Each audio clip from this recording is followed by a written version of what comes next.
Good morning and welcome to Breakfast Central. Thank you very much for joining us this morning. A lot is happening right now, and there's going to be the deciding factor happening in the United States as the swing states will be, expected, the results will be expected to determine who really will win the 2024 elections in the United States. I'm Olive Amadi, and you're welcome to the show.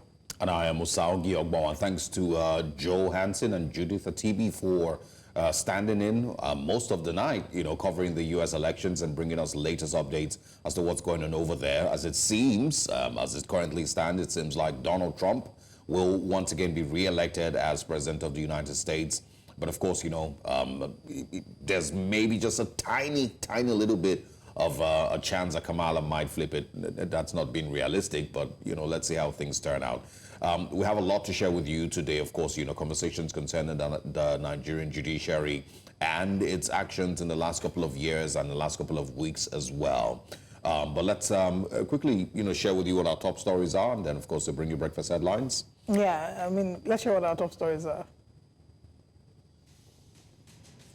Appeal Court acquits ex-CJN Walter Onnoghen of charges. And also this morning, Vice President Shatima hands over arraigned minors to state government. America decides in a knife-edge election 2024. And also this morning, reactions trail the former governor Okowa's arrest by the EFCC. We'll also be bringing you the newspaper front pages this morning, sharing with you the major stories making headlines across Nigeria. Stay with us.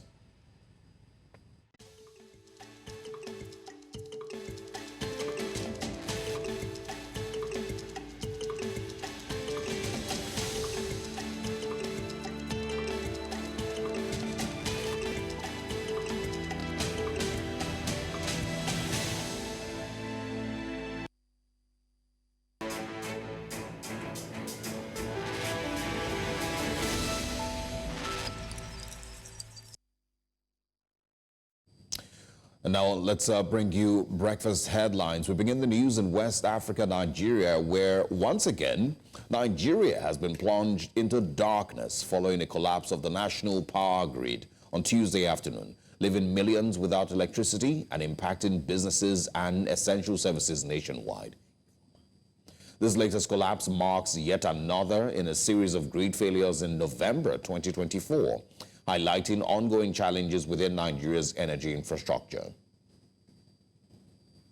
And the Federal High Court in Abuja has dismissed treason charges against End Bad Governance protesters following a directive from the Attorney General of the Federation and Minister of Justice, Prince Lateef Olasukomi Fagbemi, on behalf of the federal government. Justice Obiora Egwatu struck down the charges after the Attorney General, represented by the Director of Public Prosecutions, M.D. Abubakar, invoked Section 174 of the 1999 Constitution to take over and discontinue the case initiated by the Inspector General of Police.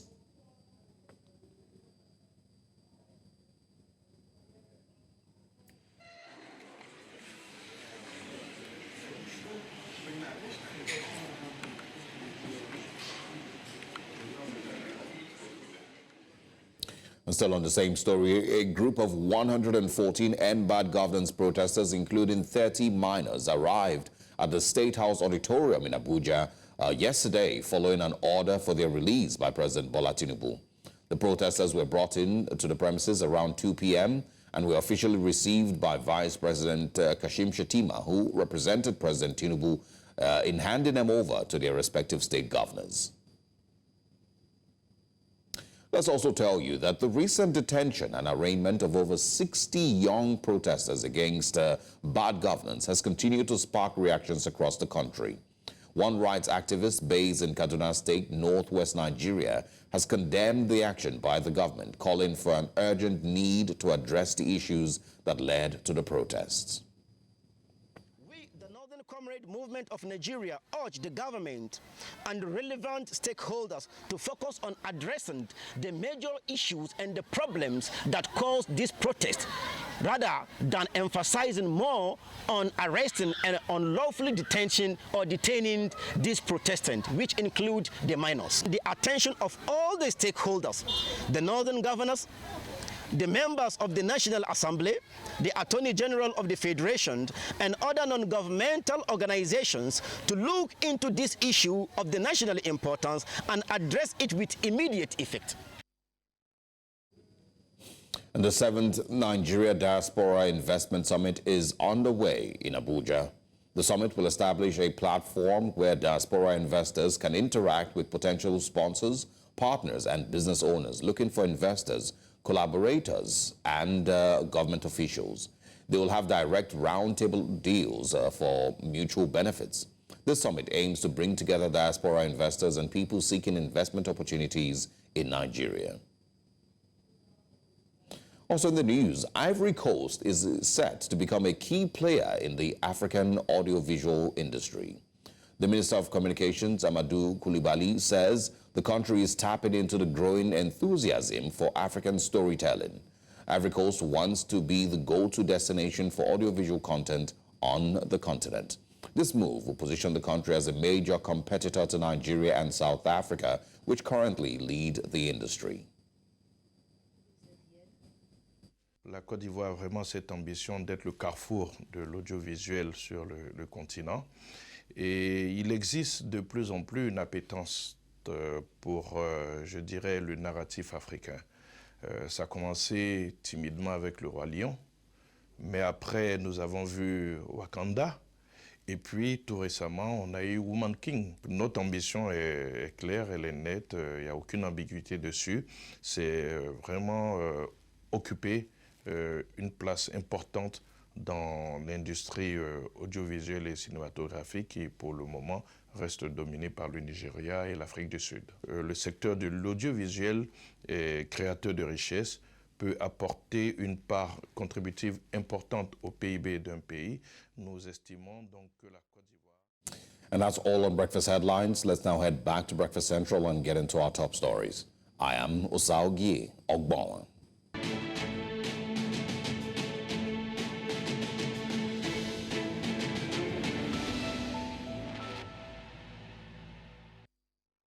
Reactions have continued to trail the arrest and detention of the vice presidential candidate of the People's Democratic Party in the 2023 presidential election and immediate past governor of Delta State, Ifeanyi Okowa, over alleged diversion of 1.3 trillion naira. The 1.3 trillion naira reportedly represents a 13% derivation fund from the Federation account between 2015 and 2023. News Central correspondent Austin Azu tells us more. Of the Economic and Financial Crimes Commission had on Monday arrested the former governor of Delta State and detained him at their facility in Port Harcourt over alleged diversion of 1.3 trillion naira, which represents 13% derivation fund from the Federation account between 2015 and 2023. In Asaba, the Delta State capital, mixed reactions have continued to trail the former governor's arrest. Now today I don't know the arrest Okowa. What Okowa do now? Master of fraud now. What are going to arrest master of fraud? No, not my first time to yesterday arrest Okowa. I beg who arrest Okowa, made them bail him, I beg. Okowa na our right man. He try for Asaba. At least he make Asaba look okay. Yesterday I hear but that news to me, I think, because I think I don't know a political sabotage. They want to spoil his name because I know Okowa right from time. Spokesperson for the Delta State chapter of the National Youth Council of Nigeria, a prominent human rights advocate and public affairs analyst, has described the former governor's arrest and detention as politically motivated. Within the 8 years of Okowa's government, the total budget was roughly 3 trillion naira.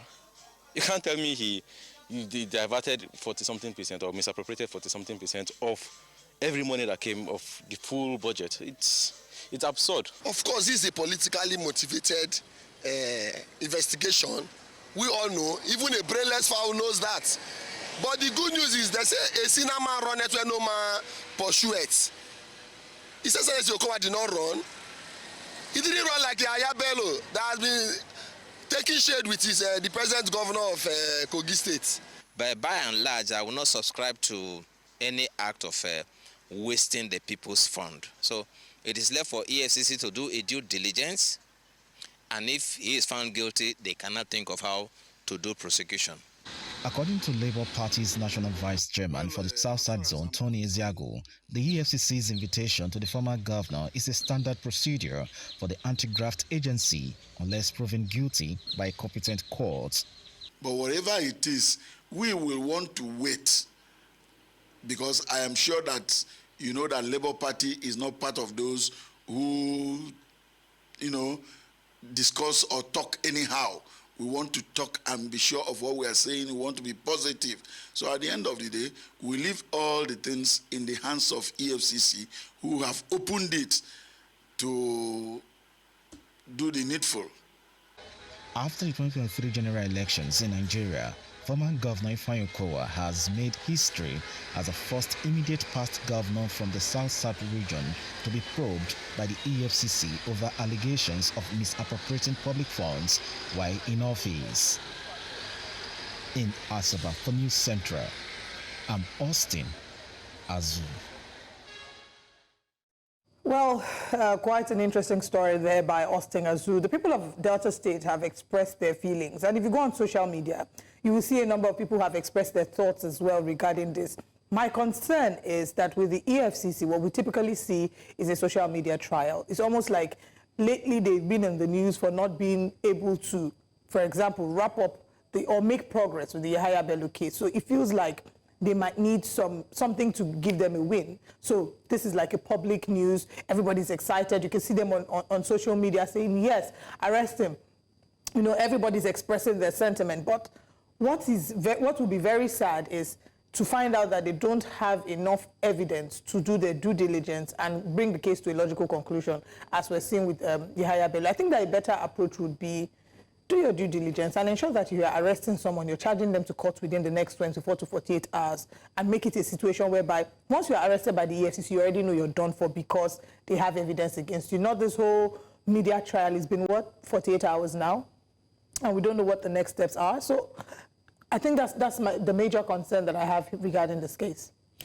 Well, I mean, maybe not know you're done for immediately at the EFCC arrest you, because I think everyone still has... Well, maybe yes, not done for, but like you already know that this case is going to court. It's not one of the cases that will be swept under the carpet. That people can say that of a truth, once you've been arrested by the EFCC, they don't just do any media trial. They're arresting you because they have a prima facie case that can be established against you, and they're taking you to court immediately. Yeah. Then you go and prove your innocence in court. But those are the issues that are not just EFCC issues. Those are issues with our criminal justice system and the way that it is implemented. It's going to be evident with with the EFCC's issues, with the police, with the ICPC, with the Code of Conduct Bureau, and every other aspect of criminal justice in Nigeria. So we will continue to see it. For those who say that this is politically motivated, is left for former Governor Ifeanyi Okowa to defend himself in court. Yes, we would like to see these things happen step by step, but at least in a speedy fashion. The media trials are unimportant. Nobody really cares about that anymore, and it's one of the reasons people have lost faith in the EFCC. If Governor Sheriff of I struggle with pronouncing his name, was like Governor Usman Ododo in Kogi State, he probably would have held hand in hand, yes, and prevented the EFCC from arresting him. But maybe there's not that bromance between both of them, and that's why Ifeanyi Okowa. But as much as that is a joke, it really also just paints a picture of where we are in Nigeria and the kind of things that are not shocking to imagine, would happen. So I hope, that, this is not, just like the others have always been. We would like to see where the EFCC goes with this case. And if 1.3 trillion, which is a staggering amount of money, has truly been mismanaged. Many people would say, oh, maybe that's what some of the money, maybe some of that money was used, to fund the election. So those are part of the theories we're hearing. For those who say that, some people say that that's part of what was used to fund the election. Some of the other theories we've seen online would be, or people have expressed, would be that this is sort of payback, his political witch hunt, because he reneged on the Asaba Accord agreement. So anyway, but it's just many. We don't know what take the part in the media trial as exactly. Well, so he of course should be brought to court if the EFCC does have a strong case against him, and we of course will be following up with the updates in that regard. Now let's move away from that story to another one that has had Nigerians talking. The federal government has officially withdrawn treason charges against minors involved in the recent End Bad Governance protests across Nigeria. Now, this decision comes after widespread public outcry over the arraignment of 4 minors aged 14 to 17 who collapsed in court due to apparent malnutrition and illness. It will be recalled that 4 minors, who were among 76 persons the Nigeria Police Force NPF charged for participating in the protests, slumped before they could be arraigned before the court last Friday. Now, owing to the development, the police delisted the 4 affected teenagers from the charge sheet, even as it proceeded to dock the other defendants, who the court subsequently granted very stringent bail conditions. President Bola Tinubu, who ordered the immediate withdrawal of the charge against the minors, has asked for an in-depth investigation into what led to the arrest and detention of the minors. Now, joining us to discuss this is the Executive Director, Sterling Law Center, Deji Ajari. Good morning, and thanks for joining us. Good morning, Mr. Ajari. Can you hear us? Thanks for having me. All right, great to have you join us. I mean, I probably would start with, just asking which detail of the whole conversation is most shocking for you. Is it the arrest? Is it the fact that they were in police custody for that long? Is it the fact that they fainted and, some of them were collapsing in court? Is it the prosecution lawyer saying that these people are old enough to be arrested, that some of them are even married? Or is it the president ordering their release, out of nowhere? Which of them, is the most shocking detail of this story? Well, really, is there anything that is really shocking about any of this? I think one has spent a reasonable time working within the justice system in Nigeria enough not to be shocked by any of this. It's not shocking, really, because we've seen quite even worse things happen. It's just worrisome. It's worrisome because really this is the reason people lose confidence in the justice system. We have a justice system that is intended, that is designed specifically for children. There is a child justice system. Children are not supposed to be first detained unless it is absolutely necessary, and in most cases for their own protection. This is what the Child Rights Act says. And beyond that, even the Constitution, even though it does not specifically make provision regarding the treatment of children, but it specifically also makes provision for the rights to dignity of the human persons. I mean, when you see these children, you have no doubt about how they have been treated. Imagine when they were brought to court, look how malnourished they were looking. They were. You would obviously know that they had obviously gone through even worse treatment while they were in detention. And what is worse is that they were detained alongside adult offenders, adult suspects, and some of whom are probably, hardened criminals. The entire system, gives you cause for worry. And even more worrisome is the fact that a judge of a federal high court, and I'm not talking about a lower court, a federal high court, would allow minors to be arraigned before him, something that should never happen because children ordinarily who are in conflict with the law should be treated in special courts designated specifically for children. And there are rules, there are guidelines for the treatment of such children. For instance, details of such minors' cases should not be made public. Their identities should not be made public, but all of this was thrown into the trash can. Even more worrisome, most worrisome, is the bail conditions that were given to these minors. It is clear that they were not intended to be released, because how do you, for God's sakes, I ask that these people should provide shorties who are from level 15. Some of these children are street urchins. Most of them are people who probably, out of the bitterness of the fact that the system has failed to make provisions for their adequate protection, took to the streets. And now you're now asking them to meet impossible bail conditions. I think really from the prosecutors, from the police, from the prosecutors, from the judges and the entire court system, you would agree with me that yes, it is worrisome, but not shocking, certainly not shocking. But as to the president's order to discontinue the trial of these minors, That's also not shocking. Like I said, as soon as I heard that order, I said the president does not have the powers, of course, to direct the courts on what to do, but he could exercise his powers through the Attorney General of the Federation to discontinue the case. And I think that is exactly what has happened.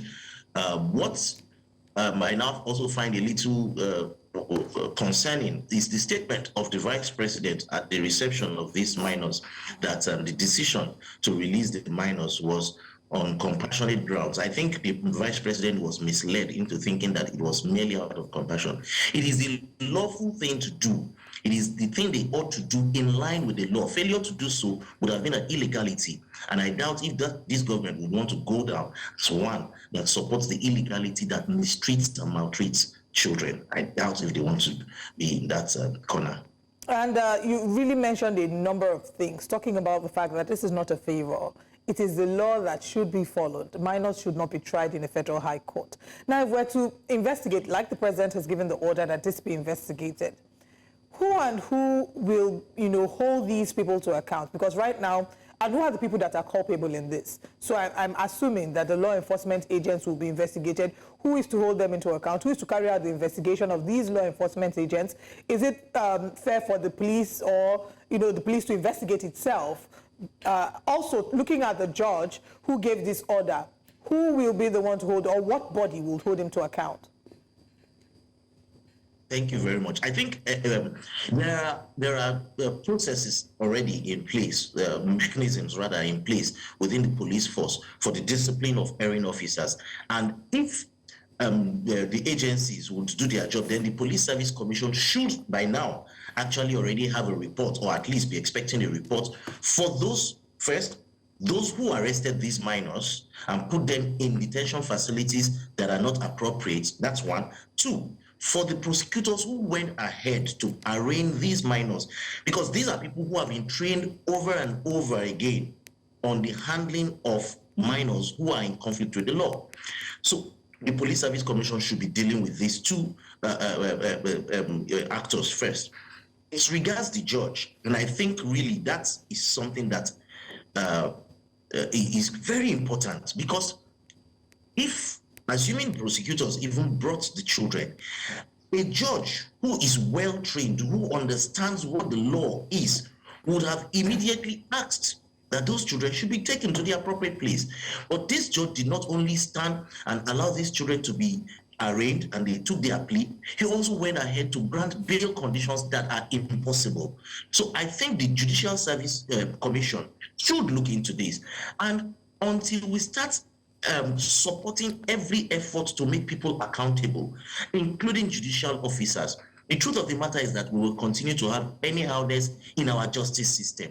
And I think this is a very good opportunity for the National Judicial Council to show that it supports every effort to make people accountable, including judicial officers.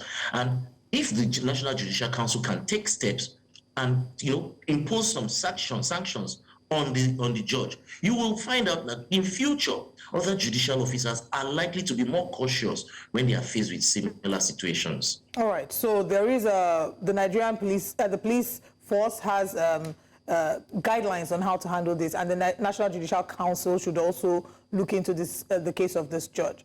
But let's also talk about the lawyer. And I know that according to our laws, everyone is entitled to defense, right? And the lawyers have their responsibility to take on cases.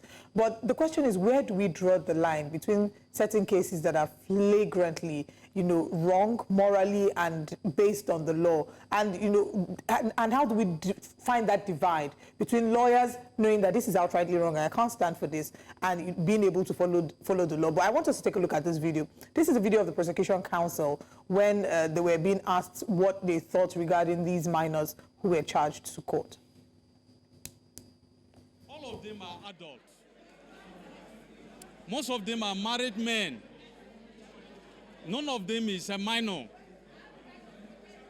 Some of them are university graduates. The small kids you are seeing here, they came with some of their parents to come and greet their loved ones. They are not even the real suspects standing trial in this case. These boys were arrested in Kaduna and Zaria. Imagine The level we find ourselves now, do you know how much it costs us to be at this level of a democracy in this country? These young boys are trying to destabilize Nigeria using the Russian flags and other countries, calling on the military to remove our president. Is it fair to even remove the state governors? I'm sure that anyone who was watching that clip, including you, Mr. Jare, were probably stifling the laughter because you could see the reaction of the lawyers behind him.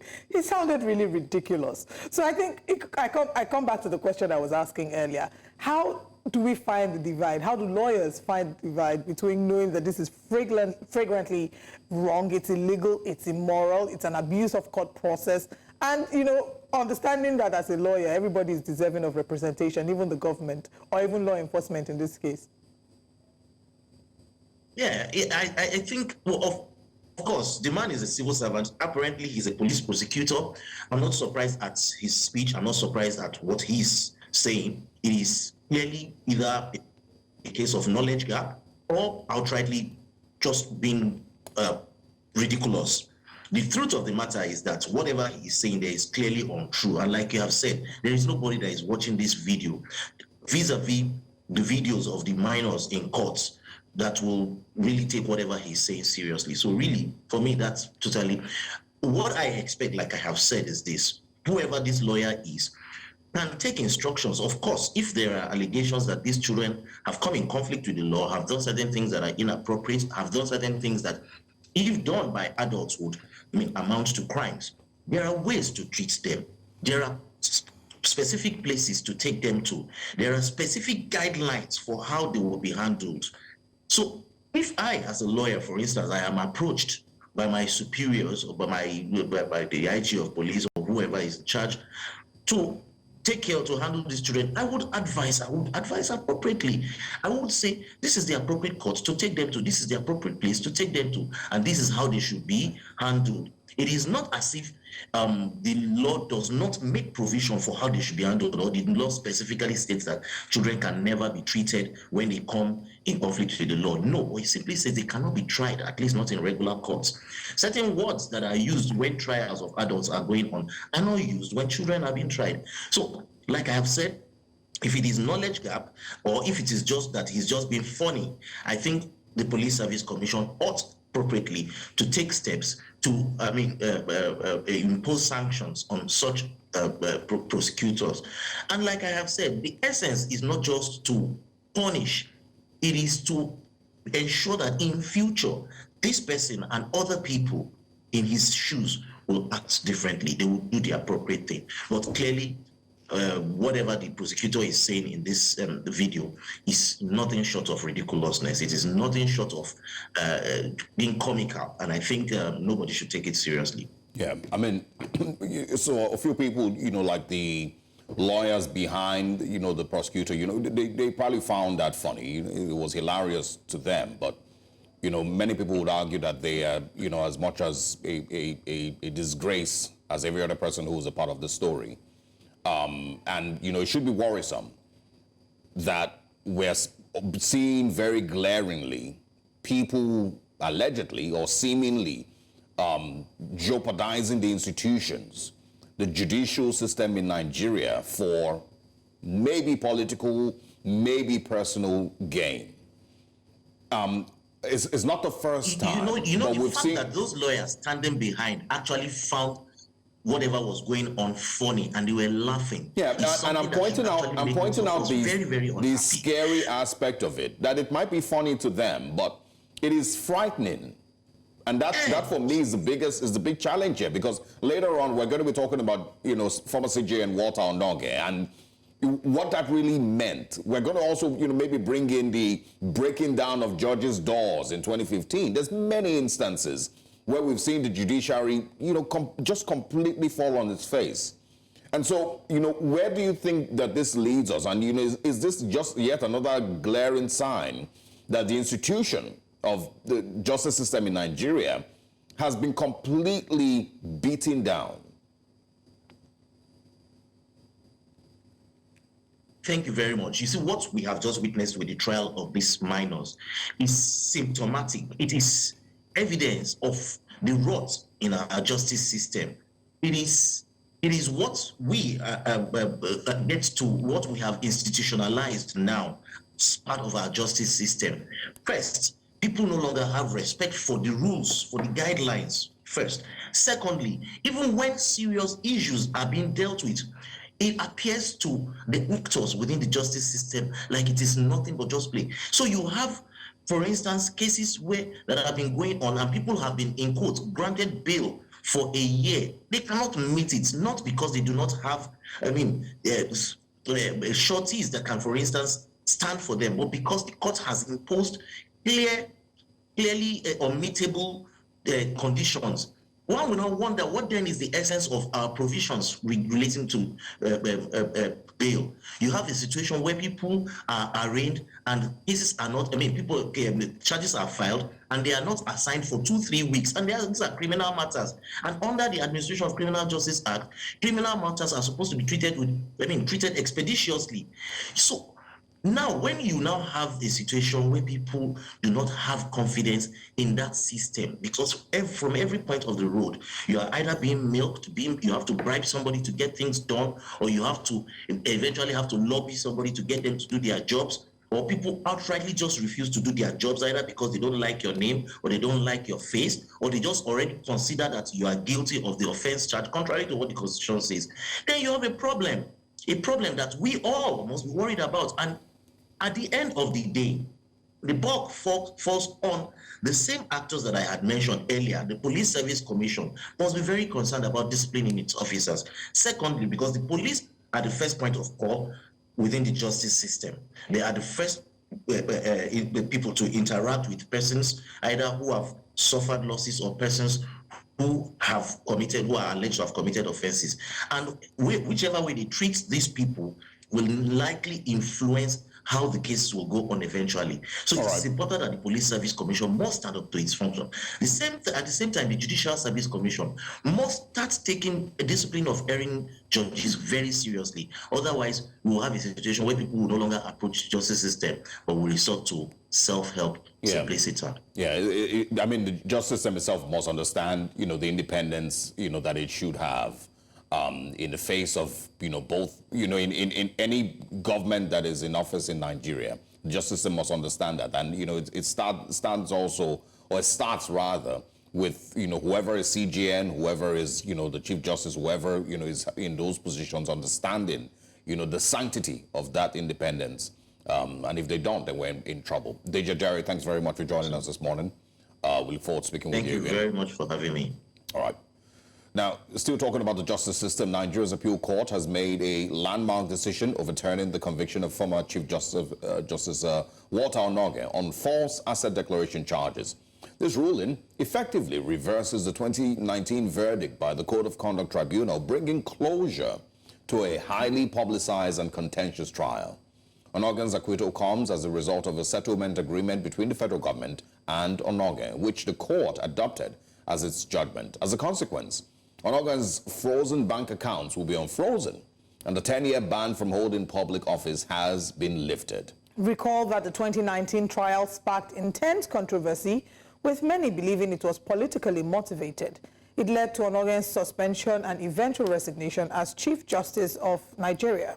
The trial also raised ethical questions about Onnoghen's conduct, revealing undeclared bank accounts and transactions. Joining us to discuss this morning is the Director, Abuja School of Social and Political Thought, Dr. Sam Amadi. Good morning, and thank you for joining us. Thank you, and good morning.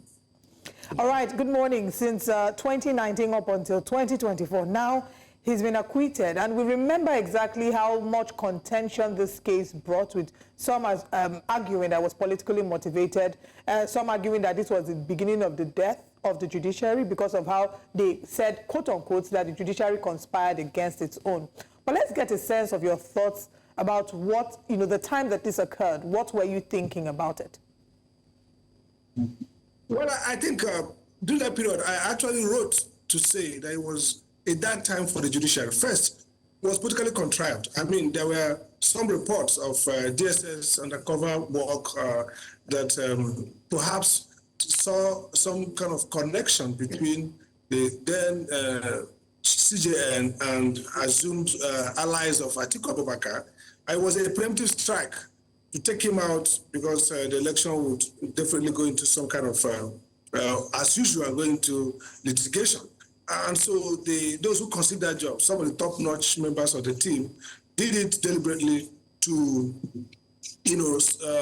take out the linchpin and get in Chief Justice of Nigeria, who perhaps was more acceptable to the cabal in power. The other aspect of it was that the setup for, first there was a code of conduct, some infraction perhaps there were, but then they went through a very rigged and disgraceful procedure. The code of conduct manned by a low-level officer, just a management staff, an administrative tribunal, purported to issue ex parte order, ex parte, uncontested, directing the president to remove a chief justice. It was the worst period of Nigerian judicial history, I can tell you that for free, that almost no judicial tribunal, administrative tribunal, manned by a non-judicial officer, a so-called chair of code of conduct bureau, could purport to issue ex parte, not contested, while the matter was still pending, to ask for the removal of the Chief Justice of the Federation. And the president happily acted upon it. I came out clear to say this is total abuse of due process. And the other issue was that the judiciary somehow didn't even raise their voice. The judges took it in. The senior lawyers were missing action. Nobody really seriously came out to say, what's going on here? So Onnoghen was brutally, disgracefully, irregularly removed from office. I mean, that does not prove that he did not, it was not in any way involved in some kind of financial shadiness. That's not the point. The point was that he was removed politically to presage a more malleable Supreme Court for that election. Whether they succeed or not is a different matter. And two, that the process by which he was indicted was evidently unfair, abuse of process. But he went ahead because the judiciary itself, as it is today, finds itself always kowtowing to the executive and never raises voice. And if you want to contrast with what happened in Pakistan under Musharraf, where he was a military dictator, that at the point, the whole judiciary rose up against the dictatorial behavior of then Prime Minister of Pakistan. So this is a lesson for us. It's good that Court of Appeal has set up, I mean, he has been restored, his allowances probably privileges and political, but that's not, he has not addressed the root problem. How did a chairman of a tribunal have the power to remove a Chief Justice of Nigeria with a tenure through a very fraudulent procedure? And at that time, I took it on, I wrote that guy was acting criminally and should have been, dismissed and punished, even by the NBA, should have been debarred for that very gross, recklessness and corruption, using the law to remove his Chief Justice. So I think the lesson here is that we need to be proactive in really challenging this politicization of judicial process, and it's still ongoing. I mean, it's not in the same way that a minister of FCT will purport to seize land and provide a building for justices, something that is ex gratia. It's not that it flows from the budget of the judiciary, and both the CJN and others will be there rejoicing. I mean, the whole weakening of the judiciary in Nigeria is lamentable, tragic, and laughable. And the bad part is that the judicial officers themselves are actually scripting on, legitimizing their own immolation, and that's really sad. And that's the lesson of this moment, and it continues. And I hope that somebody in that judiciary should stop thinking about Amadi, Chichiro, and Carlo as those who are attacking us, and focus on retrieving their legacy and dignity and independence from the executive and the perks of office, and focus that they are independent branch that exists to censor the executive and legislature on behalf of freedom and rule of law. Yeah, I want to, have you speak a little bit more on the impact that this had, because, right after he was, well suspended, Justice Tanko Mohammed was sworn in.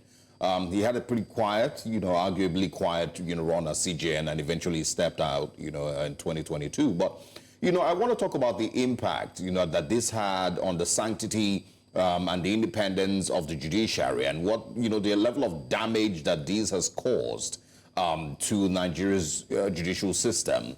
This is a situation where a man who had, had a very, very beautiful career for more than 30 years seemed to have that career, almost wiped away, seemingly because of political interest in 2019. And so all that Walter Onnoghen had worked for, all that he had sacrificed in the last 30 years, seemed to just be thrown away because of political interest in 2019. So talk a little bit more about the impact that this has had on the Nigeria's justice system.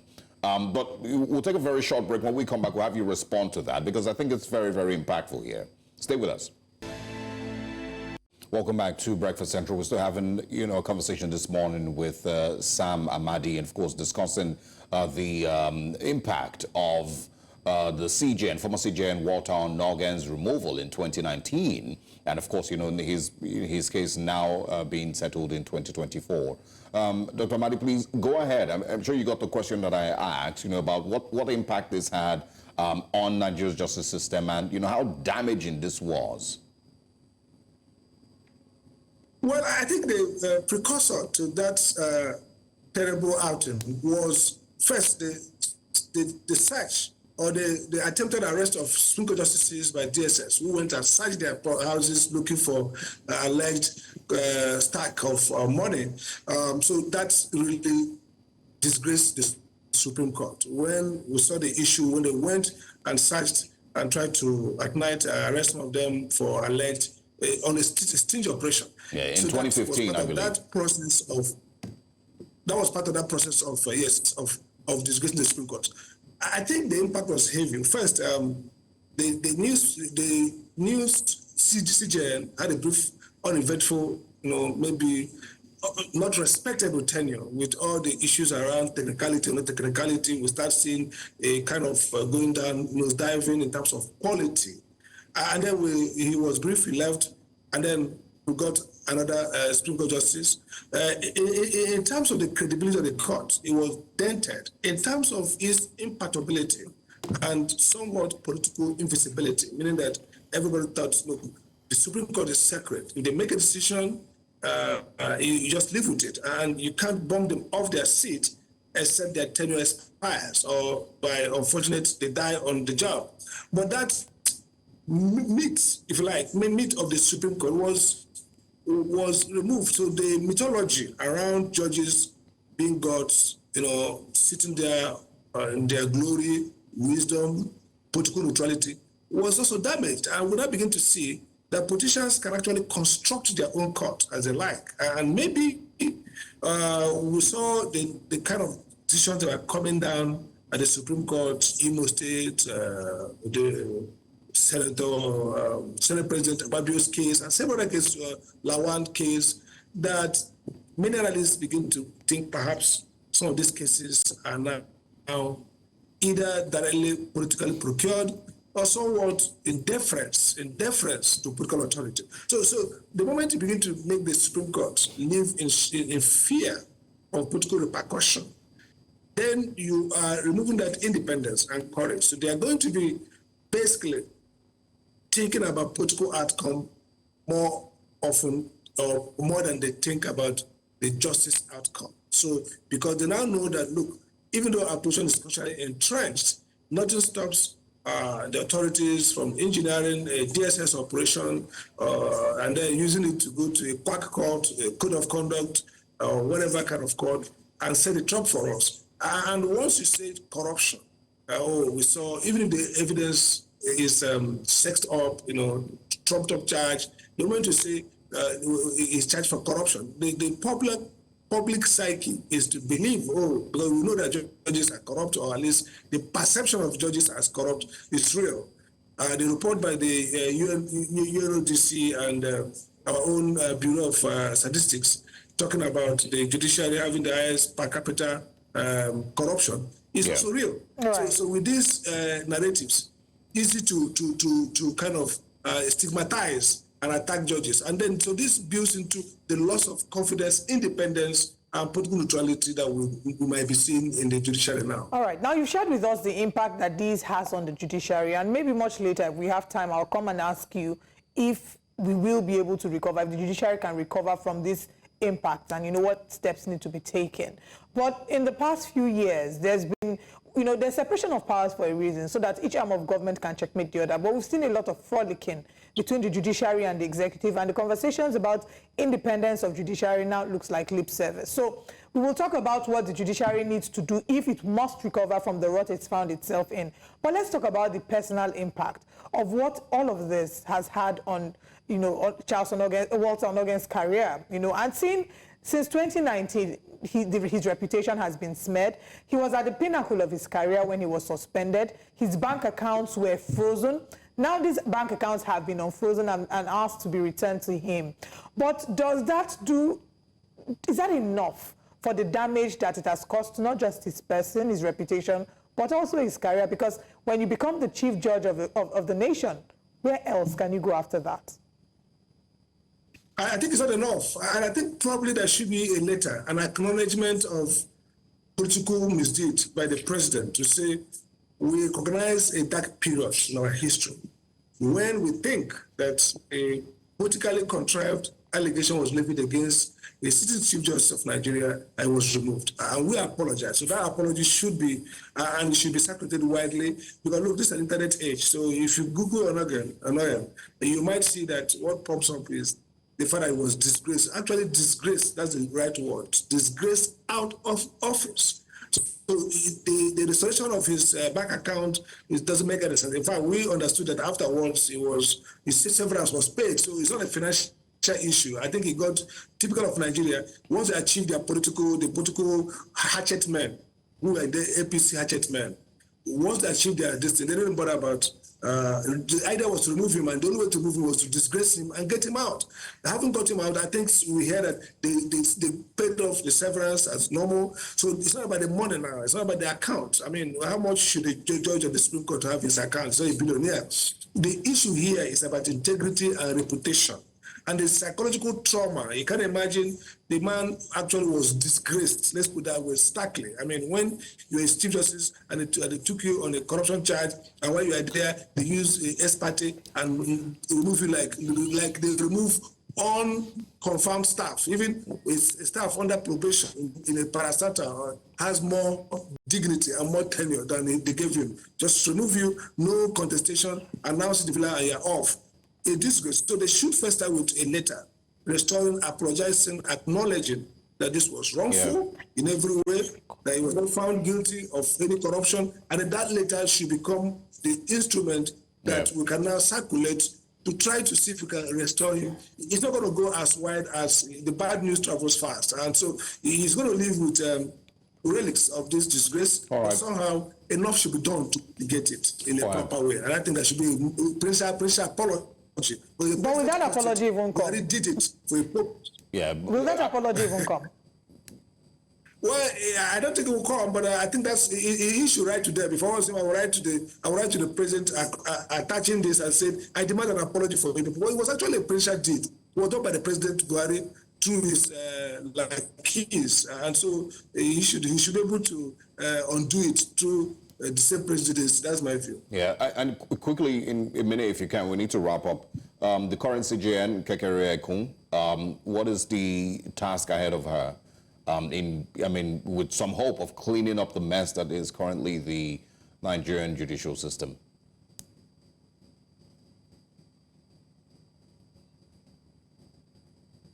I think the first step should be to withdraw herself from those cabals. I don't think she's doing that enough. She has to take herself away from these politicians whose job is to find a way to put the Supreme Court, the judges in their pocket. She has to make a choice that she wants to defend the integrity of judicial process and judicial craft. And first step is withdraw from this. You're not a politician, Mr. Chief Justice of Nigeria, respected Honorable Chief Justice. You're not a politician. You don't need to attend their so-called celebrations, groundbreaking. The groundbreaking ceremony is not a judicial ceremony.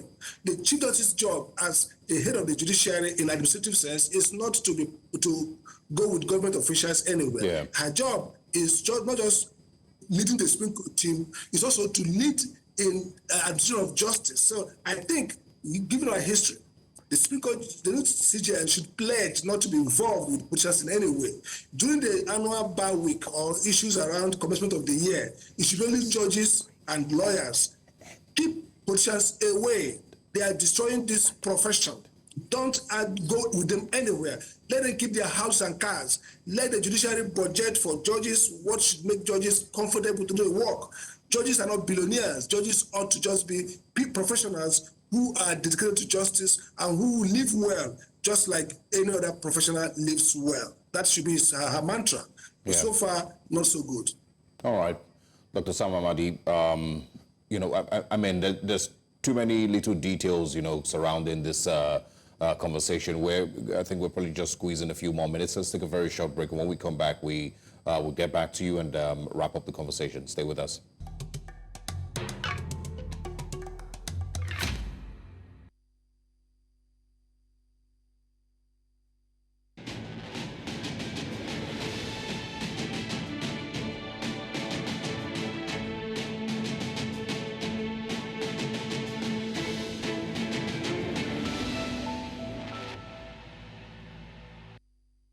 Welcome back to Breakfast Central, and if you're just joining us, we've been having a conversation about the Walter Onnoghen case and how it's been resolved and what the impact of that is on Nigeria's judiciary as well as on his personal career. We're joined by Dr. Sam Amadi. Thank you very much for staying with us.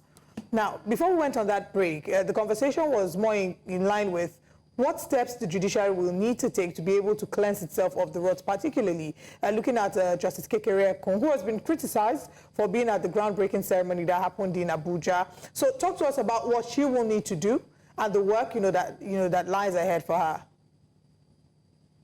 Well, I think there are three aspects of the work. One is jurisprudential, heading the court, which is a primary area. I think there's need for, if you look at the electoral cases, there's need now for her and her colleagues to now consider the jurisprudence of the court. First, is the court going to be intrusive in politics? There's some disarray in judicial jurisprudence. In jurisprudence, if you look at cases that the Supreme Court have handled, sometimes they show deference to political authority. Sometimes they indicate that the court will intervene and sort out things where the political machine doesn't work well. So there need to be clarity and consistency in saying this is the democratic theory about elections, which is to restore the power to voters and to intervene where political elites have ganged up to obstruct the effective working of the judicial process, the electoral process. And they can borrow from the U.S. Supreme Court. I've always said that there's a deep-lying irony or deep-lying inconsistency about our jurisprudence. Our court system is based on the British somewhat because of our history, our common law, but our constitutional framework is American. And some argument has been that our constitutional jurisprudence should follow the American constitutional jurisprudence because we run the same constitution, which is that the power of judicial review will be exercised to stop political elites from blocking the workings of the ballot box. So if you look at that case around IRF transmission, they should do that. Secondly, she has to also withdraw the judiciary from too much interface with the executive branch. They say don't be unequally yoked, and they say bad association corrupts manners. Good manners, the judiciary, the judges should not, good manners, they shouldn't be cohorting with the politicians. For example, if you appoint people to judicial office, there's going to be a celebration. It should be a central judicial celebration for all those appointed. Not that the state governors will go and hold a big party and spend so much money to receive their daughter or son who has been appointed a court of appeal justice, Speaker Justice, as we saw in this last wave. That's corrupting. And then they spend public resources, and we don't know what transactions go on there. Or in the case where the last Speaker Justice CJN went to a party with the governor of Rivers and then governor for Oyo and says, "Oh, my governor, you are in good company. Two of you are in good company." When cases against these people are pending, so those perception of partiality and complicity is bad for justice. There's so many examples can be raised, and you've started with some of them. They would even talk about, a CJN feeling obliged to go to iftar with the president, and you know what this might look like. There really needs to be no more fraternizing between the judiciary and the executive. There needs to be a real separation of power so that there can be check and balance. Thank you so much for joining us, Dr. Sam Amadi. All right.